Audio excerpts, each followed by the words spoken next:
میری معزز مسلمان بزرگوں، عزیز بھائیوں اور امت مسلمہ کے مقدس ماں اور بہنوں، اللہ تعالیٰ نے یہ زندگی اپنی بندگی کے لیے عطا فرمائی۔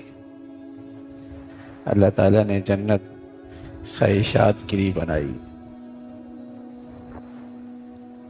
اللہ تعالیٰ نے یہ زندگی اپنی بندگی کے لیے عطا فرمائی، اور جنت اللہ رب العزت نے خواہشات کے لیے بنائی۔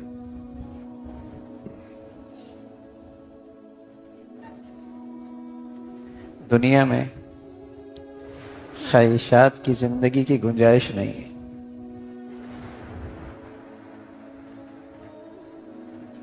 دنیا میں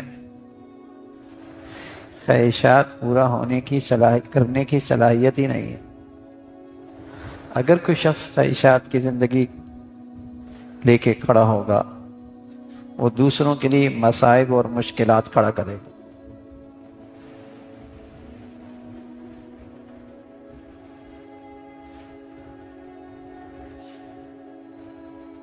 اگر ایک شخص بھی اس دنیا میں خواہشات کی زندگی گزارنا چاہے تو اس دنیا میں اس کی بھی گنجائش نہیں، اس لیے کہ خواہشات لامتناہی ہیں۔ اور اگر ایک گھر کے اندر ہی اور رانی بھی ہو، بیٹا بھی من کا راجا ہو، بیٹی کی بھی اپنی خواہشات ہوں، تو وہ سارے اس خواہشات کی زندگی میں جلتے رہیں گے، اس آگ میں جلیں گے۔ خواہشات سے ٹکرائیں گی نا، باپ بیٹے کی بھی ٹکرائیں گی، بہن بھائی کی بھی ٹکرائیں گے، میاں بیوی کی بھی ٹکرائیں گے، اور سب زندگی اس زندگی میں جل رہے ہوں۔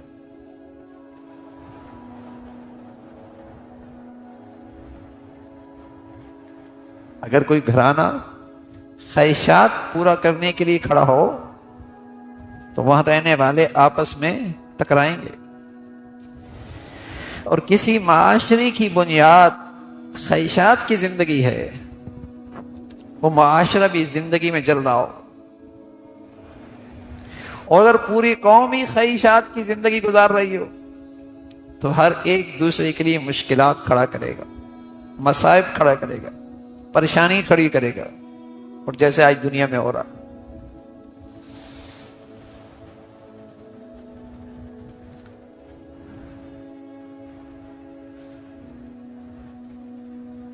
دنیا میں زندگی گزارنے کے جتنے طریقے ہیں، مغربی زندگی، مشرقی زندگی، جدید زندگی، قدیم طرز زندگی وغیرہ، جتنی زندگی گزارنے کے طریقے ہیں، یہ دو خانوں میں تقسیم ہوتے ہیں۔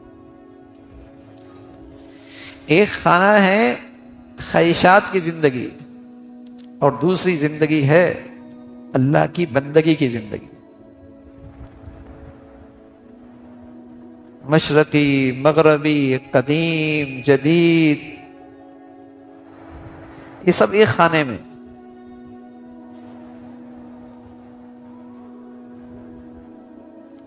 دو ہی دنیا میں طرز زندگیاں ہیں، ایک من کی زندگی، ہوس کی زندگی، نفس کی زندگی، خواہشات کی زندگی، اور ایک ہے اللہ کی بندگی کی زندگی۔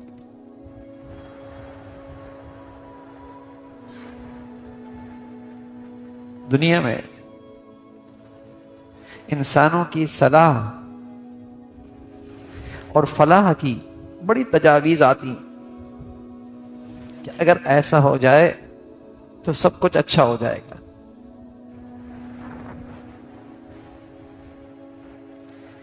انسانوں کی صلاح اور فلاح کی بڑی تجاویز آتی ہیں کہ اگر ایسا ہو جائے تو سب اچھا ہو جائے گا۔ کسی نے تجویز دی کہ سب کو پیٹ بھر کے کھانا مل جائے اور سب کا معاش اچھا ہو جائے تو بگاڑ ختم ہو جائے۔ تو بتائیے کیا جن گھروں میں بہت دولت ہے وہاں ٹکراؤ نہیں ہے؟ جس دنیا میں جو دنیا ترقی یافتہ ہے کیا وہاں جرائم نہیں ہے؟ کیا وہاں بگاڑ نہیں ہے؟ اگر آپ نے اس کا مزاج نہ بدلا، اگر آپ نے اس کی طرز زندگی نہ بدلی، وہ زندگی خواہشات ہی گزارنے پہ کھڑا ہے، آپ اس کا پیٹ بھر بھی دیں، آپ اس کی معیشت میں ترقی ہی لے کے آئیں، تب بھی ہوس ٹکرائیں گی، تب بھی خواہشات ٹکرائیں گی، تب بھی وہ ایک دوسرے کے لیے مشکلات مصائب کھڑے کریں گے۔ کسی نے تجویز دی تعلیم ہو جائے، پڑھے لکھے ہوں گے، سدھار آ جائے گا، چور کو، ڈاکو کو اگر آپ نے تعلیم بھی دے دی، مزاج نہ بدلا، طرز زندگی نہ بدلی، تو بتائیے پہلے وہ جان کو خطرے میں ڈال کر ڈاکہ مارا کرتا تھا، اب پڑھا لکھا ہے گھر بلا کے لوٹ لیتا ہے۔ اس کو فن آ گیا، اس کو طریقہ واردات آ گئی، دوسروں کی جیب سے پیسے نکالنے کا اس کے پاس ہنر آ گیا۔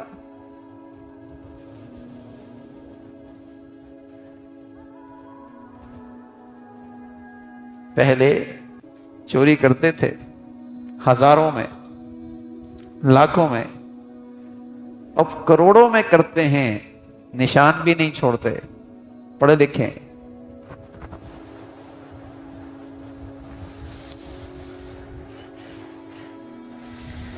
اب کروڑوں میں کرتے ہیں، نشان بھی نہیں چھوڑتے۔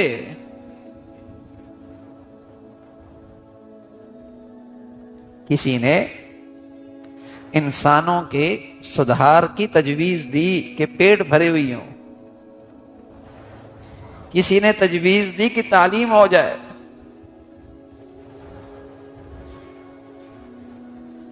کسی نے تجویز دی کہ تنظیم ہونی چاہیے، جماعت ہونی چاہیے، اجتماعیت ہونی چاہیے، اتفاق ہونا چاہیے۔ تو بھائی اگر چوروں کی جماعت بن جائے، ڈاکو سارے اکٹھے ہو جائیں،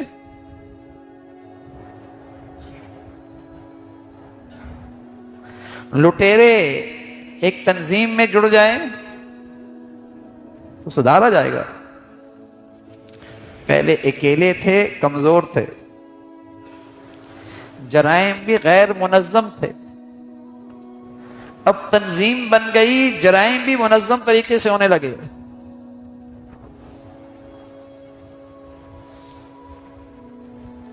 کسی نے کہا زبان ایک ہونی چاہیے، زبان ایک ہونی چاہیے، زبانیں مختلف ہیں اس لیے مسائل زیادہ ہیں۔ تو بتائیے چوروں کی سب کی زبانیں ایک ہو جائیں، جرائم ختم ہو جائیں گے؟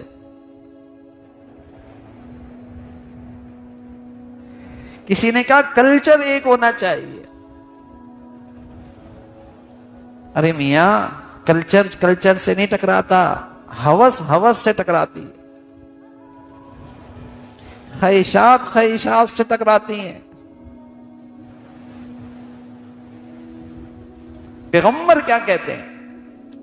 جو اللہ کے پیغمبر ہیں وہ جب انسانوں کا سدھار کرنا چاہتے ہیں، جب اللہ رب العزت نے انہیں بھیجا انسانوں کے سدھار کے لیے، انہوں نے کیا کیا؟ انہوں نے کہا کہ انسان کا مزاج بدل دو. انسانوں کا مزاج بدل دو. ان کے اندر یہ بات بٹھا دو کہ یہ دنیا اللہ کی فرما برداری کے لیے ہے، یہ دنیا خواہشات پورا کرنے کے لیے نہیں ہے، یہ دنیا خدا پرستی کی زندگی کے لیے ہے، نفس پرستی کی زندگی کے لیے نہیں ہے. مزاج بدل دو. پیغمبروں نے جب انسانوں کا سدھار چاہا، پیغمبروں کے پاس تو اللہ کا علم ہوتا، پیغمبروں کے پاس تو اللہ کا علم ہوتا. ان انسانوں کو اللہ کے قانون کا پابند بنا دو. ٹریفک کا قانون ہوتا ہے نا، ٹریفک کا قانون، لاکھوں گاڑیاں بھی چل رہی ہوں، قانون کی پابندی کر رہی ہوں، ٹکراؤ نہیں ہوگا. لاکھوں گاڑیاں قانون کی پابندی کر رہی ہیں، ٹکراؤ نہیں ہوگا. اور 3 گاڑیاں ہیں، ہر ایک اپنے نفس کے مطابق، خواہش کے مطابق آگے نکلنا چاہتا ہے. بتائیے ٹکراؤ ہوگا نہیں ہوگا؟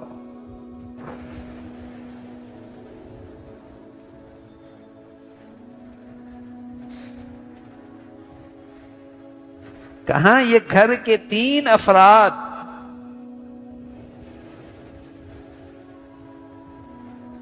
جن کا گھر بھی خوشحالی سے بھرا ہوا، جن کے پاس ڈگریاں بھی، جن کی زبان بھی ایک، جن کا کلچر بھی ایک، جن کے تہذیب بھی ایک، جن کا معاش بھی اچھا، جن کے پاس ڈگریاں بھی، لیکن اگر یہ تینوں خواہشات کی زندگی گزار رہے ہیں، ضرور آپس میں ٹکرائیں گے. اور ٹکرا رہے، دنیا ٹکرا رہی ہے. غریب کی جھونپڑی میں رہنے والا بھی چونکہ خواہشات کی زندگی گزارنا چاہتا ہے، ٹکرا رہا. اور امیر کی کوٹھی میں رہنے والا بھی چونکہ اللہ کی فرما برداری سے دور ہے تو ٹکرا رہے.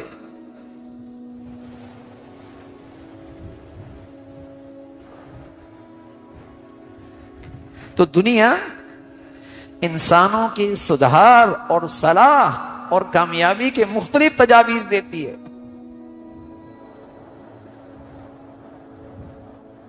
اور اس پر عمل پیرا ہے. لیکن دنیا میں ان تجاویز پہ عمل ہو رہا، لیکن فساد اور خرابی بڑھتی چلی جا رہی، اس لیے کہ نفس پرستی بڑھتی چلی جا رہی، خواہشات کی زندگی بڑھتی جا رہی.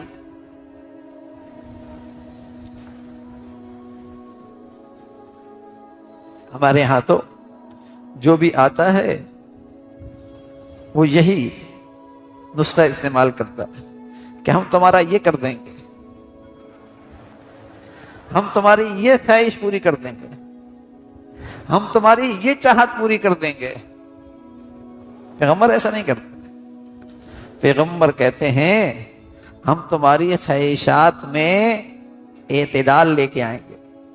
یہ ہے تسکین کا راستہ، یہ ہے سکون کا راستہ، یہ ہے سدھار کا راستہ، یہ ہے آپس کی محبتوں کا راستہ.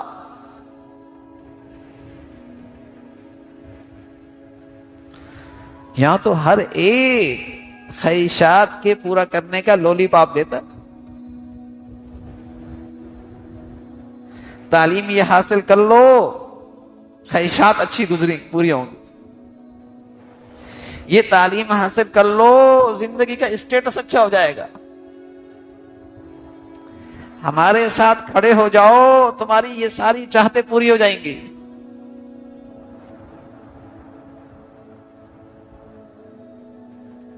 یہ بگاڑ کا راستہ ہے. پیغمبر سدھار کا راستہ دیتے ہیں کہ اللہ نے یہ دنیا اپنی بندگی کے لیے عطا فرمائی ہے۔ جب اس زمین پہ رہنے والا انسان اللہ کے حکموں کا پابند ہوگا تو سب ایک دوسرے کے لیے راحت کا باعث بنے، لاکھوں کیوں نہ ہو، کروڑوں کیوں نہ ہو، ٹکرائیں گے نہیں۔ تو یہ دنیا اللہ نے بنائی اس لیے ہم اپنے بچوں کو خواہشات کی زندگی پہ ڈالتے ہیں اور پھر امید رکھتے ہیں کہ وہ ہماری مان کے چلے۔ وہ تو جس زندگی پہ آپ نے ڈالا ہے اس زندگی بھی چلے گا۔ اگر وہ اس راستے میں ماں رکاوٹ ہے، ماں سے ٹکرا جائے گا، باپ رکاوٹ ہے اس کے مقابلے پہ کھڑا ہو جائے گا۔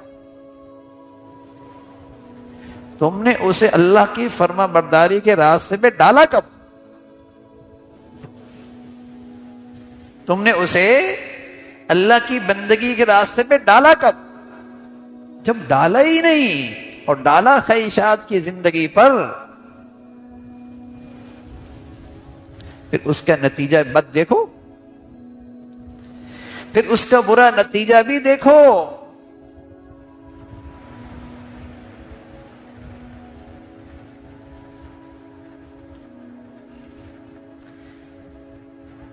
شوہر نے چاہا بیوی کی خواہشات پورا کرنی اور بیوی نے چاہا شوہر کی خواہشات پورا کرنی، کب تک ٹکراؤ آئے گا؟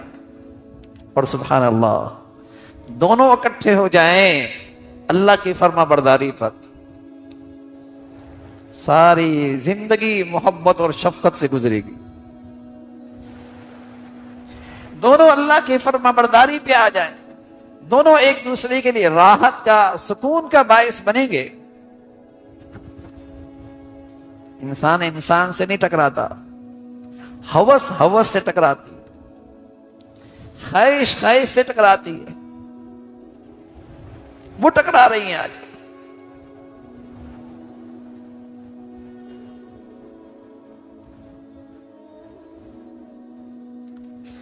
زندگی تو خواہشات کی گزارنا چاہتے ہیں اور پھر سکون بھی چاہتے ہیں،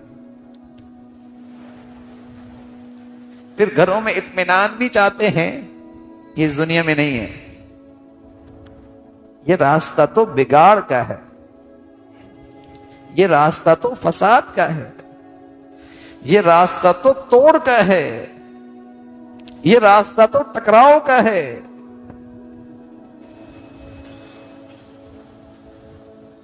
اللہ کی بندگی کا راستہ اس دنیا میں اللہ نے گنجائش اس کی رکھی، بندگی کے لیے اللہ نے دنیا کی زندگی دی ہے۔ وَلَكُمْ فِيهَا مَا تَشْتَهِي أَنفُسُكُمْ، جنت ہے جو چاہو گے پورا ہوگا، اس لیے کہ وہ لامحدود ہے، اس کی نعمتوں کی کوئی حد نہیں، اس زندگی کی کوئی حد نہیں ہے۔ خواہشات پورا کرنے کے لیے اللہ نے جنت رکھی ہے، لیکن یہ نادان یہاں خواہشات پورا کرنا چاہتا ہے اور یہاں خواہشات پورا کرنے کے لیے نکلے گا، دوسروں کے لیے مشکلات کھڑی کرے گا، دوسروں کے لیے مصائب کھڑا کرے گا، مشکل ہو جائے گی گھر میں۔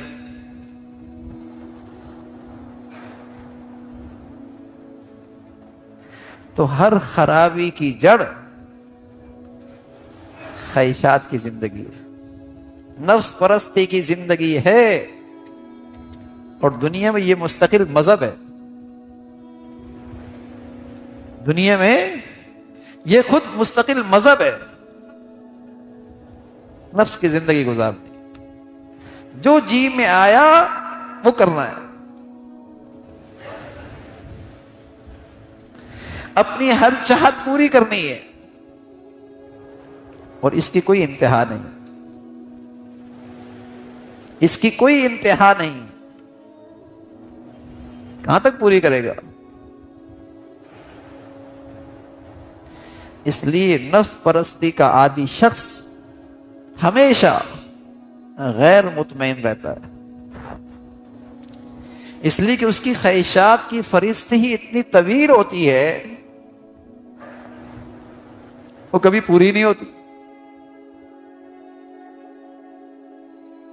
نفس پرستی کی زندگی گزارنے والا ہمیشہ غیر مطمئن ہوتا ہے۔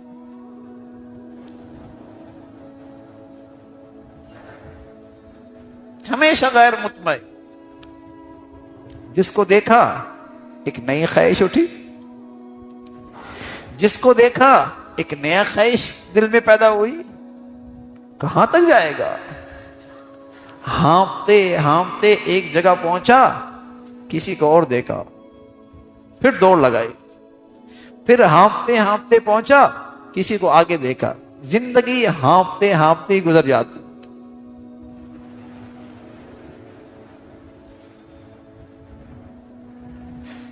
ایسی بے چینی کی زندگی، قسم خدا کی، خواہشات کی زندگی گزارنے والے زندگی نہیں گزارتے، آگ میں جلتے ہیں۔ خواہشات کی زندگی گزارنے والے زندگی نہیں گزارتے، بے چینی اور بے سکونی کی آگ میں جلتے ہیں۔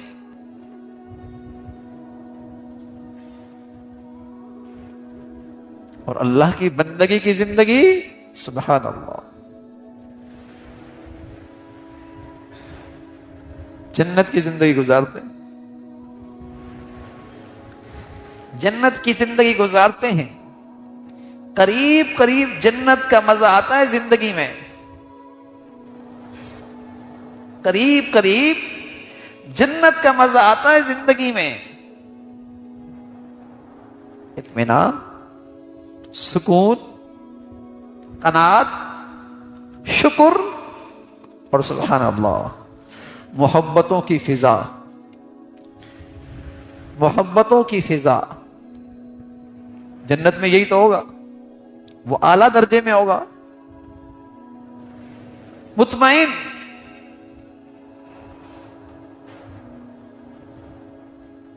جہاں اس کی چاہت پوری نہیں ہوتی، یہ اپنے دل کو سمجھاتا ہے یہ بندگی کا گھر ہے دنیا، تو صبر کر لو، اللہ کی بندگی۔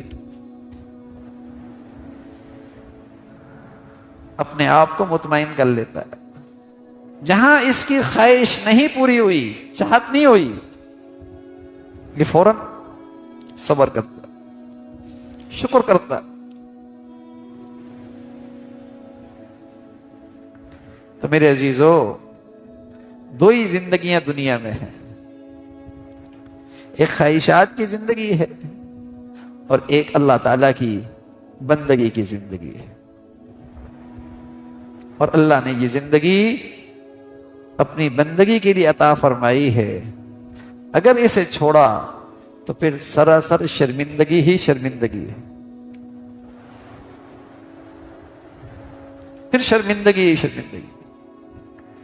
تو اپنے بچوں کو معاش اچھا دیا، تعلیم اچھی دی، ڈگریاں کرا دی، زبانیں سکھا دی،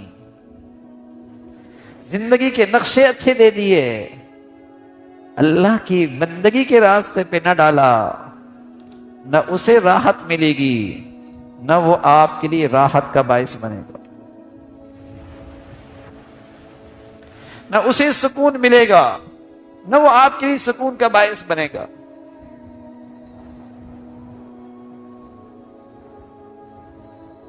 ہاں، اسے اللہ کی بندگی کے راستے پہ ڈال دیا، اللہ نے اسے تھوڑا دیا یا زیادہ دیا، وہ بھی مطمئن رہے گا، آپ بھی مطمئن رہیں۔ دنیا میں آج یہ دھوکہ چل رہا ہے نا، دنیا میں آج یہ دھوکہ چل رہا ہے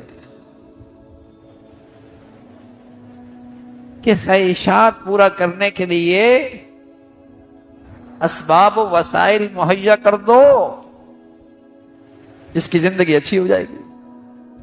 یعنی خواہشات کی زندگی پہ ڈال دو، مزے کرے گا، مزے نہیں کرتا۔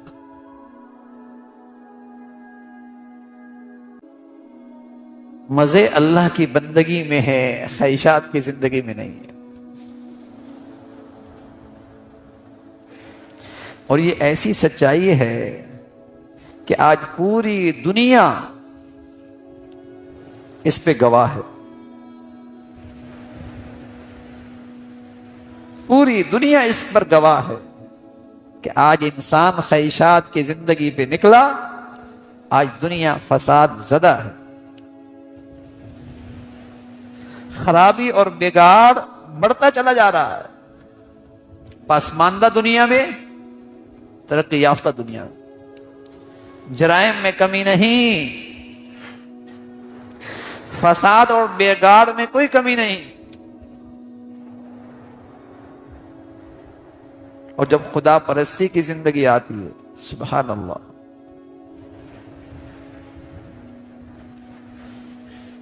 اسلامی تاریخ میں جہاں اللہ کی بندگی کی زندگی عروج پر تھی، تو دو واقعے ہیں ایثار کے۔ ایثار،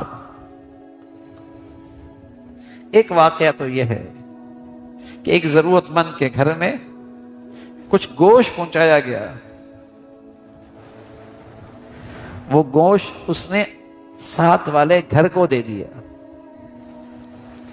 پہنچتے پہنچتے واپس کئی گھروں سے واپس اسی گھر میں پہنچ گیا جہاں سے شروع ہوا تھا۔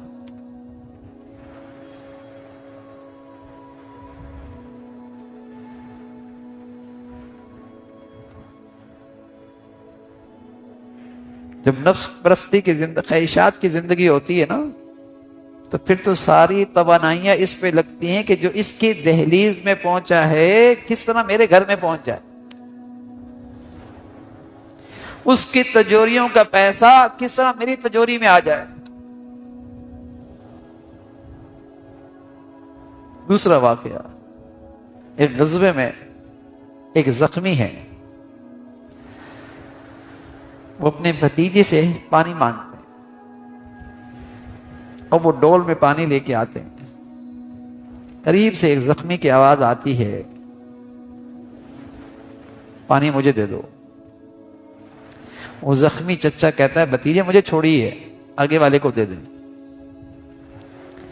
جب اس کے پاس وہ پانی پہنچتا ہے تو قریب میں لیٹے ایک شخص کہتا ہے پیاس مجھے بھی لگی ہے، وہ کہتا ہے مجھے چھوڑیے، آگے والے کو دیجیے۔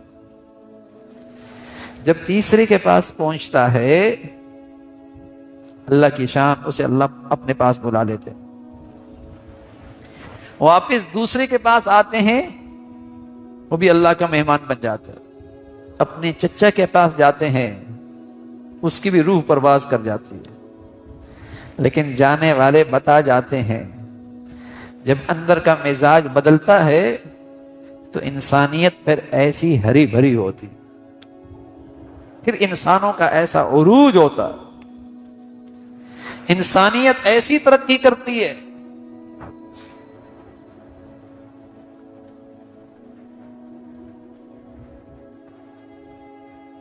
یہاں تو ہرس ہی ختم نہیں ہوتی، ہوس ہی نہیں ختم ہوتی۔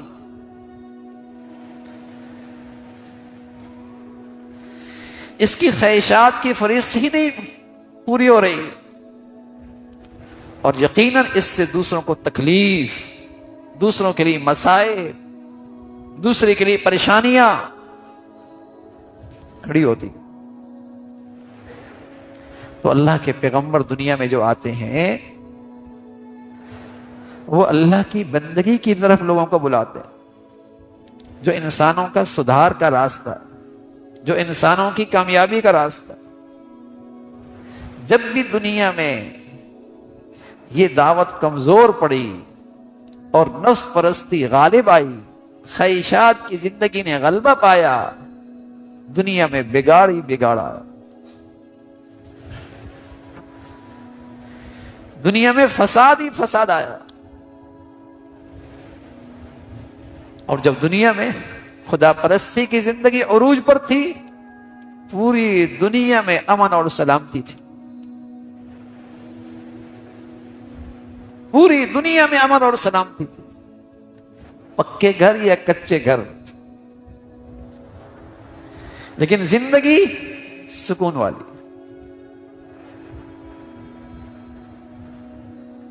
زندگی راحت والی۔ تو میرے عزیزوں اور امت کی مقدس ماں اور بہنوں، اللہ کی بندگی کے راستے میں آج بھی ہماری زندگیوں کا سدھار ہے، آج بھی ہماری زندگیوں کے لیے نجات ہے۔ اپنے بچوں کو بھی، اپنے بچیوں کو بھی، اپنے گھروں کو اللہ کی بندگی کے راستے پہ ڈالو،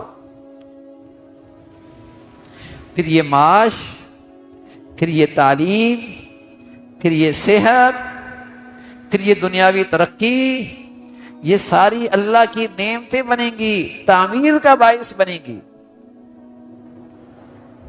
یہ سب اللہ کی نعمتیں بنیں گی، تعمیر کا باعث بنیں گی۔ لیکن اگر اللہ کی بندگی کا راستہ نہیں تو یہ ساری نعمتیں بھی تخریب کا باعث بنیں گی، بگاڑ کا باعث بنیں گی۔ ارے رسول صلی اللہ علیہ وسلم کی خدمت میں ایک شخص آیا، کہنے لگا یا رسول اللہ ای الناس خیر، لوگوں میں سب سے اچھا کون ہے؟ لوگوں میں سب سے اچھا کون ہے؟ آپ نے فرمایا من طال عمر وحسن عمل، لمبی عمر ہو اور عمل اچھا ہو، نیکی کی زندگی ہو، اللہ کی بندگی کی زندگی ہو، لمبی عمر ہو اور وہ زندگی اس نے اللہ کی بندگی پہ گزاری ہو، یہ سب سے اچھا ہے۔ کہ یا رسول اللہ ای الناس شر، لوگوں میں سب سے برا کون ہے؟ فرمایا من طال عمر وسع عمل، عمر لمبی ہو لیکن اس کی زندگی اللہ کی بندگی سے خالی ہے، یہ سب سے برا۔ لمبی عمر ہے لیکن اللہ کی بندگی سے خالی ہے تو اس کی صحت، اس کی جوانی، اس کا حسن، اس کی زندگی، اس کی دنیا کی نعمتیں، یہ سب وبال۔ پھر صحت بھی وبال، پھر جوانی بھی وبال، پھر حسن و جمال بھی وبال، پھر دنیاوی خوشحالی بھی وبال۔ اگر اللہ کی بندگی کی روح نہیں ہے یہ سب چیزیں فساد اور تخریب کا باعث، اور اگر اللہ کی بندگی ہے پھر زندگی بھی نعمت، صحت بھی نعمت، پھر فقر میں بھی گھاٹا نہیں، خوشحالی میں بھی نقصان نہیں، پھر فقر میں بھی گھاٹا نہیں، خوشحالی میں بھی نقصان نہیں، بس اللہ کی بندگی ہونی چاہیے۔ تو آدمی کی بڑائی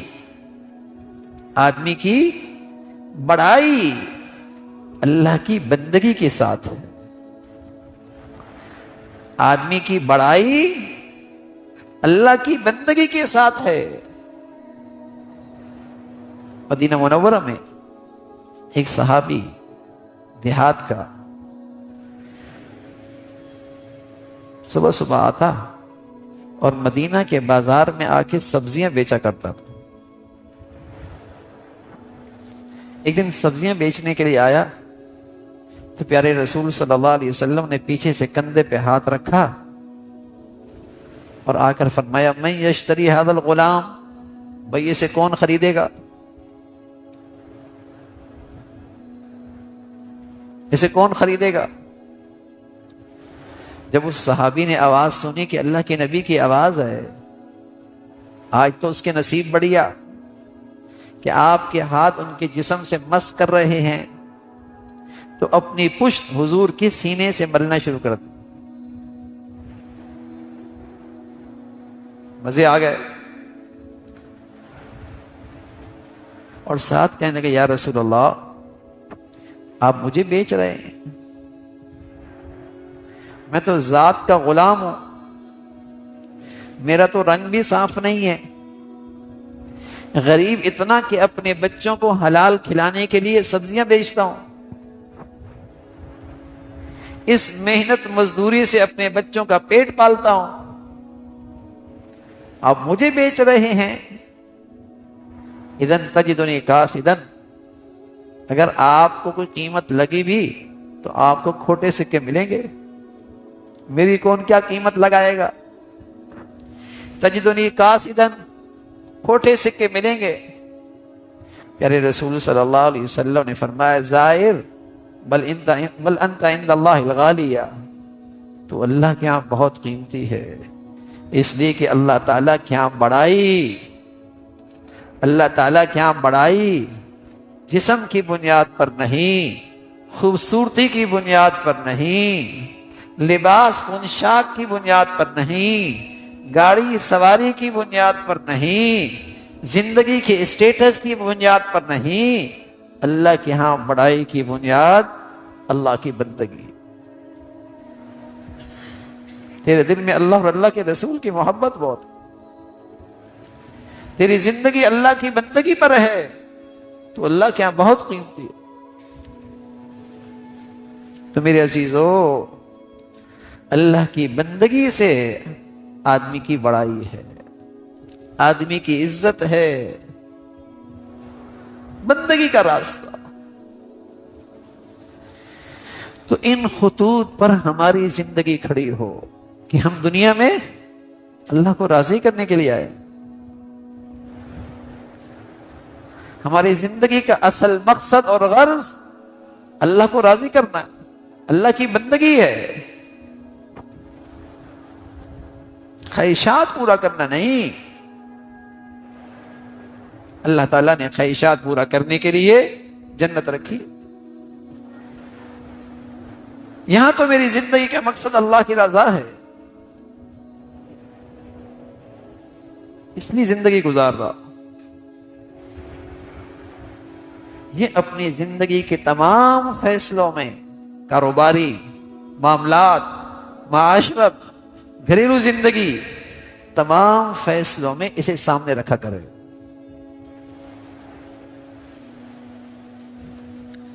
تاکہ آپ کے فیصلوں میں درستگی ہو۔ اس مقصد کو سامنے رکھیں کہ ہم اس دنیا میں اللہ کی بندگی کے لیے پیدا ہوئے، اور اس پہ خاتمہ ہو جائے نصیب جاگ کر، قسمت بڑی ہو گئی۔ سچی بات یہ ہے، زندگی ٹھکانے لگ گئی، زندگی کام آ گئی کہ اللہ کو راضی کرنا۔ اس کے لیے اگر کچھ قربانی دینی پڑے تو ہنسی خوشی دو، گھاٹا نہیں۔ جیسے ایک بچہ امتحان حال میں جاتا ہے اور امتحان حال میں اس کا مقصد ہوتا ہے پیپر اچھا ہو جائے۔ اگر پیپر اچھا ہونے کے ساتھ اگر اسے پنکھے کی ہوا مل جائے، اے سی کی ٹھنڈک مل جائے، کچھ مشروبات مل جائیں، بیٹھنے کی نشست اچھی مل جائے، کوئی بری بات نہیں، کوئی بری بات۔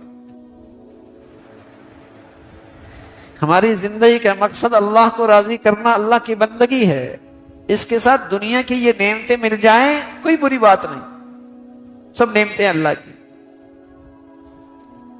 لیکن یہی امتحان حال میں جانے والا بچہ اگر پیپر تو اچھا نہ دے اور انہی چیزوں میں الجھ جائے اور سارا وقت اسی میں گزار دے کہ نشست بہت اچھی ہے، اے سی بہت اچھا ہے، کیوں نہ آرام کر لے،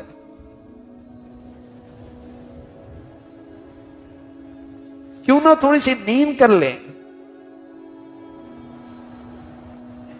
اور جب پیپر کا وقت ختم ہوا تو دوستوں سے آ کے کہے بڑا مزہ آیا، نیند بڑے مزے کی، پیپر کیسے ہوا؟ پیپر تو دے ہی نہیں سکا، کیا کہیں گے؟ عقل نہیں، احمق ہے، کم عقل ہے۔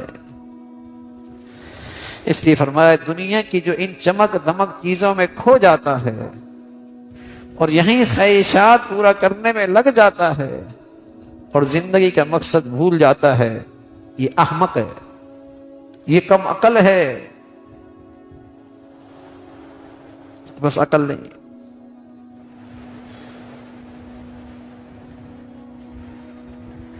تو ہماری زندگی اللہ کی بندگی کے لیے ہے، اس کو سامنے رکھو میرے عزیزو، اور اپنے بچوں کی بھی اپنی بچیوں کی بھی تربیت اسی بنیاد پہ کرو۔ یہی اولاد کے ساتھ خیرخائی ہے، یہی اولاد کے پر اولاد کا حق ہے ماں باپ پر، یہی اولاد کا حق ہے ماں باپ پر۔ انہیں ان خطوط پہ ڈالو، اس کے ساتھ ان کی زندگی کی جائز ضروریات، جائز چاہتیں پوری کر دیں، کوئی بری بات نہیں، لیکن اللہ کی فرما برداری سے، بندگی سے انہیں دور رکھا، محروم رکھا، اور ان کی ترجیحات زندگی کی خواہشات بن گئیں، تو میرے عزیزو یہ اولاد کے ساتھ ناانصافی ہے، یہ ان کی حق تلفی ہے، یہ حق تلفی ہے۔ اللہ کے پیغمبر اپنی اولاد کے سلسلے میں بڑے حساس ہوا کرتے تھے، بڑے حساس، اور دعائیں کرتے تھے، اے اللہ اولاد دے ایسی جو تیری فرما برداری کرنے والے، اے اللہ اولاد دے ایسی جو تیری بندگی کرنے والے ہو۔ اور جب دنیا سے جا رہے ہوتے تھے ایک پیغمبر کہتے یعقوب علیہ السلام، ام کنتم شہداء اذ حضر یعقوب الموت اذ قال لبنیہ ما تعبدون من بعدی قالوا نعبد الہک و الہ آبائک ابراہیم و اسماعیل و اسحاق الہا واحدا وَنَحْنُ لَهُ مُسْلِمُونَ۔ حضرت یعقوب علیہ السلام دنیا سے جانے لگے، آخری وقت ہے،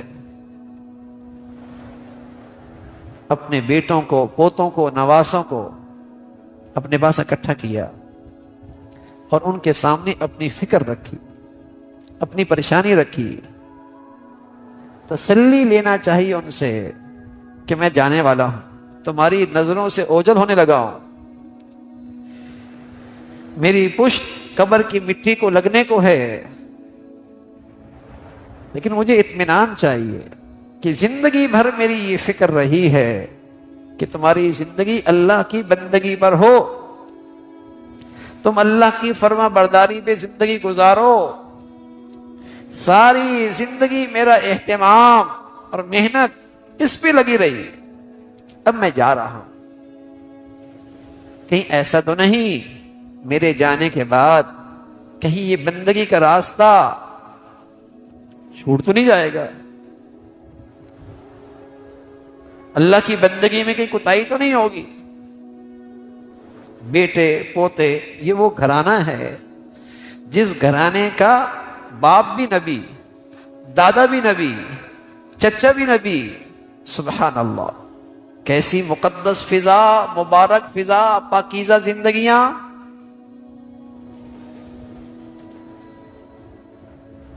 لیکن اہتمام کتنا ہے آج تو میرے عزیزو، قدم قدم پہ ہمارے بچوں کے ایمان کے لیے اژدھائیں موجود ہیں،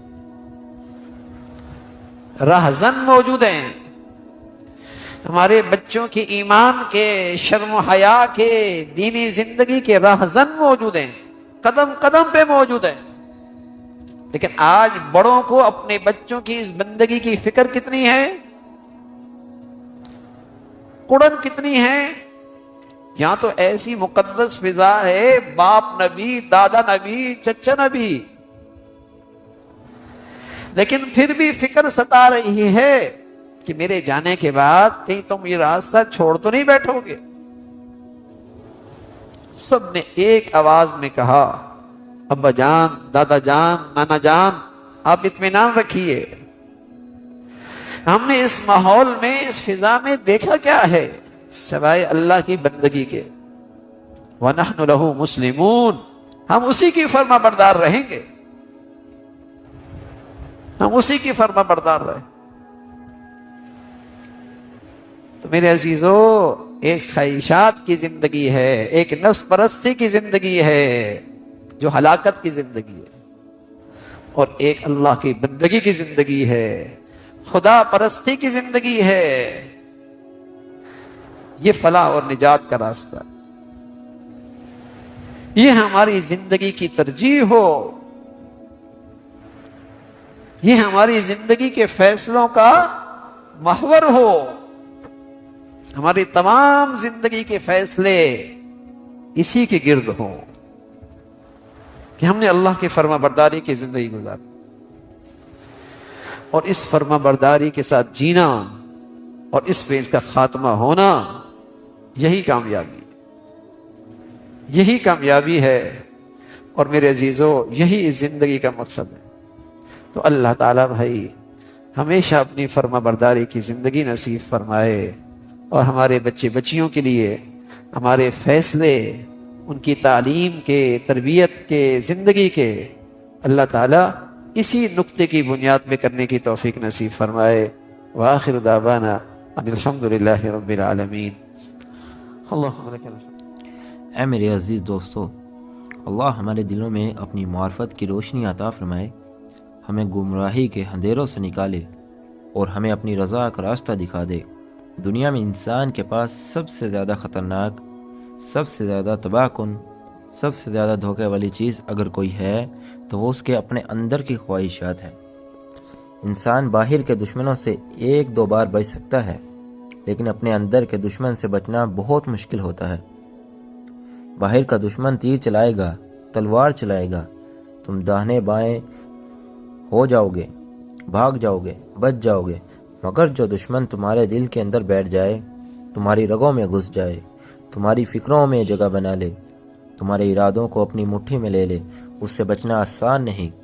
دنیا میں انسان اپنی بہت سی چیزوں کا غلام بنتا ہے، لیکن سب سے برا غلام وہ ہے جو خواہشات کا غلام بن جائے۔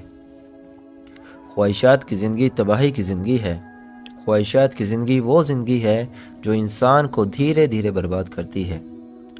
خواہشات انسان کے سامنے شہد کی طرح میٹھی دکھائی دیتی ہیں، مگر اندر زہر ہوتا ہے۔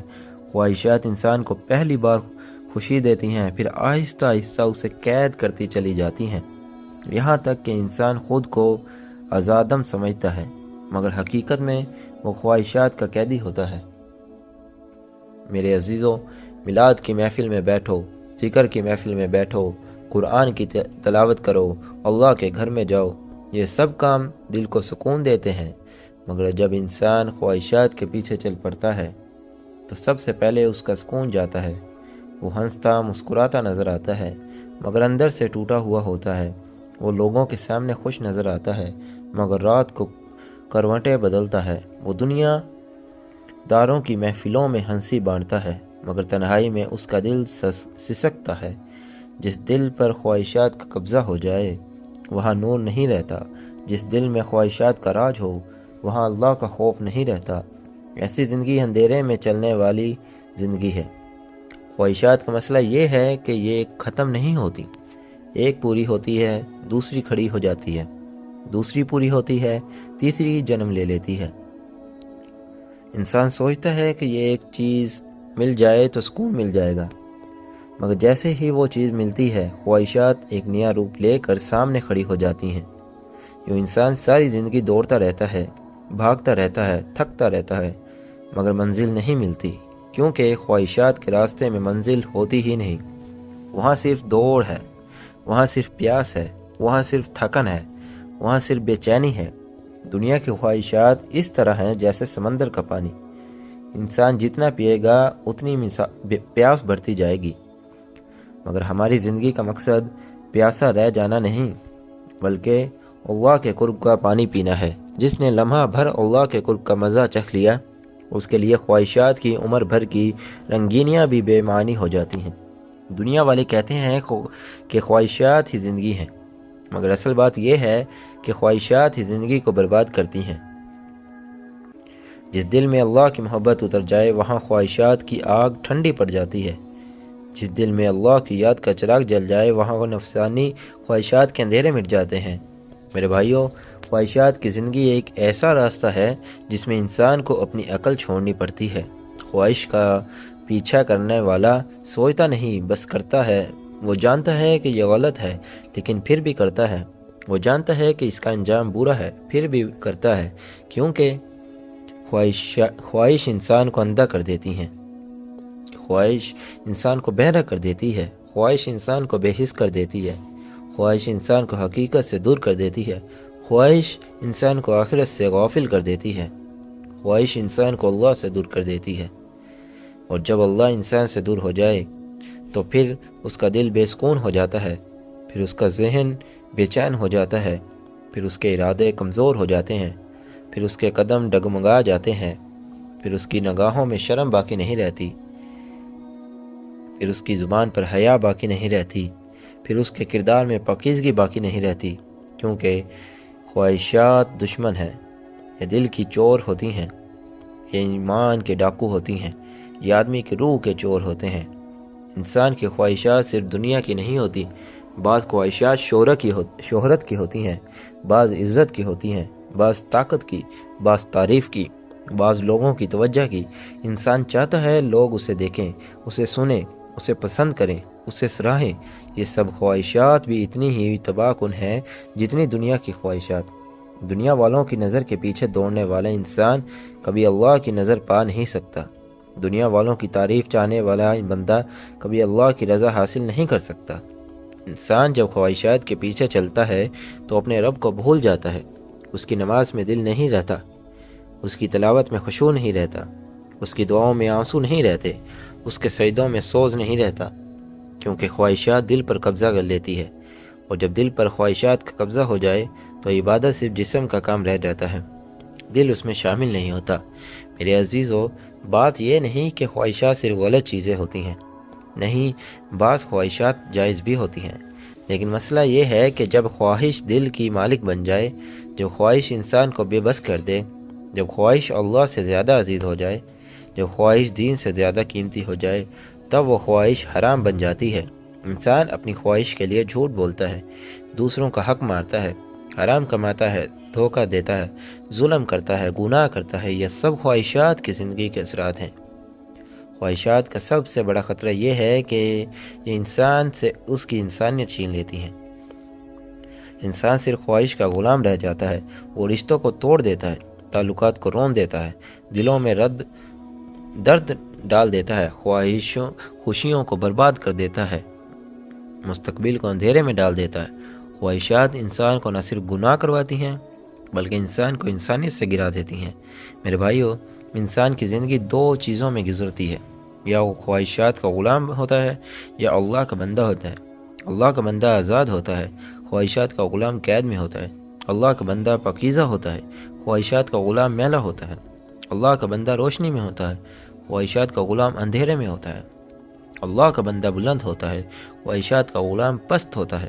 انسان کے پاس اختیار ہے کہ وہ کون سا راستہ چنے، لیکن یاد رکھیں خواہشات کا راستہ آسان ہے مگر تباہ کن ہے۔ اللہ کی اطاعت کا راستہ مشکل ہے مگر زندگی بھر کا سکون دیتا ہے، قبر میں نور دیتا ہے، قیامت میں نجات دیتا ہے۔ خواہشات انسان کو دنیا کی محبت میں ڈال دیتی ہیں، اور جب دنیا کی محبت بڑھتی ہے، آخرت کی فکر کم ہوتی جاتی ہے۔ دنیا کی محبت انسان کو اندھا کر دیتی ہیں۔